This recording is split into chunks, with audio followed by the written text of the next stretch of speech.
Hey guys, so this is the overview for the World vs. World add-on tutorial series. We're going to be covering 4 different add-ons here. It's a lot, but this overview will tell you what you may or may not want, and then you can skip to that topic, that video. So to dive right in, we're going to be covering Blish HUD for one. If you get any one of these, I would recommend it being Blish HUD. It is an overlay add-on, meaning that it will not cause Guild Wars 2 to crash at any time. It comes with dozens of different modules that you can download. We're going to be covering a few for World vs. World. However, there's a lot of PvE potential and quality of life upgrades in there as well. So primarily, the radial mount system is my favorite, and the reason why I think you should get the Blish HUD add-on. It in PvE offers this radial system. With the click of a button, you can access any different mount you want. However, in World vs. World, it will default to your Warclaw. Why we still want it is because of the in-combat queuing. If you try to mount while in combat, a little timer will pop up, and as soon as you're out of combat, it will mount you. This can get you out of many different situations. Before diving on to the rest, if we go to the next slide here, we'll see all of the different modules we will cover. So the radial, of course, we'll also talk about the radius rings, which offer these little graphics around you showing the distance of, say, different skills. So you could know if you're within the radius to use them, or even if you just want to keep a closer eye on how far away you are from the tag. We'll also cover adding your API key, which none of these other modules use your API key.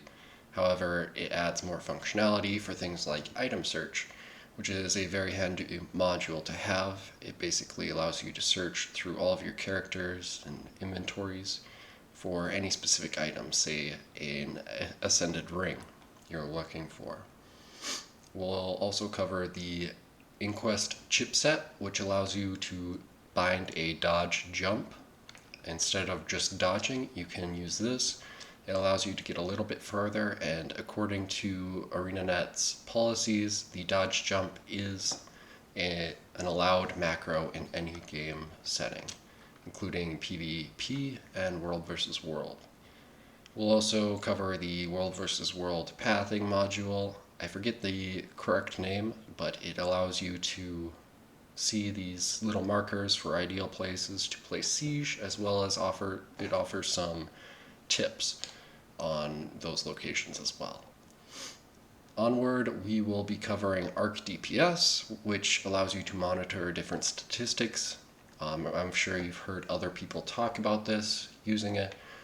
You can monitor your damage as well as your squad's, cleanses, tag distance, and much more.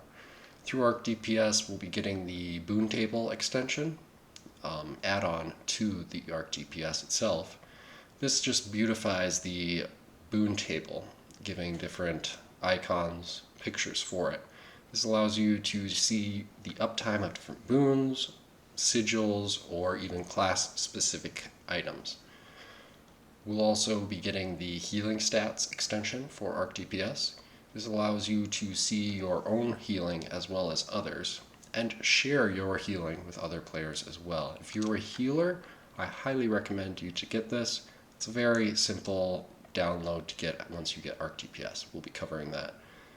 And then we'll also be doing a Plembot tutorial. This is an application that allows you to upload your logs from Arc DPS from your computer into Discord automatically.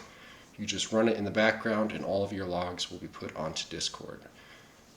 This is what Death uses to upload their logs to our Discord, and it is very handy. If you'd like to contribute, then check out that tutorial.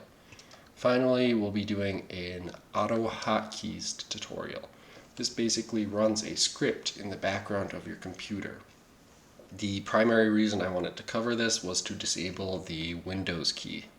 However, there are other functionalities you can get out of AutoHotkey, such as the dodge jump, running Blish HUD and Guild Wars for you, as well as using it as an auto clicker for consuming items that do not have a consume all option on them. It's very handy, and we will cover all those functionalities. Alright, to dive into Guild Wars, we'll start with Blish HUD here. So this is what it will look like in-game. You'll get a little icon at the top of your screen here that you can simply click into, and you'll have the module repo to download all of the different modules, as they call their extensions. You can see there are countless, I don't know how many, available to you. In this series, we'll be covering the mounts, which will look like this once downloaded. And to show you the timer, if we hit something and try to run away, you can see the out of combat queuing timer display here. As soon as we're out of combat, it will mount us. There we are. Super handy, and in World vs. World it will default to your Warclaw. We will also be covering the distance rings. This is what it looks like in game, and you can change quite a few settings about it. It's really easy to handle. We'll be talking about adding your API key, the Inquest chipset, which allows you to bind a dodge jump button. We'll show you the item search module, which comes down like this, and you can type in any item you like. Antique summoning stones. We will also be covering the World vs. World markers. Let me pop in there to show you this. Alright, so this is what the module looks like when it's activated. You can see just ideal locations for placing siege, and it has a lot of customization, such as defensive and offensive. You can disable different things such as the rams. You can see them disappearing there. Very handy pack, especially if you have a hard time remembering optimal placement for siege. So that's it for Blish HUD. To talk about Arc DPS, this is the Arc DPS window. There's a lot here, but we're just going to be talking about the basics so you can get the most out of it in a simplified process. So we're going to be showing you how to use these different windows here, which can show things such as damage and cleanses.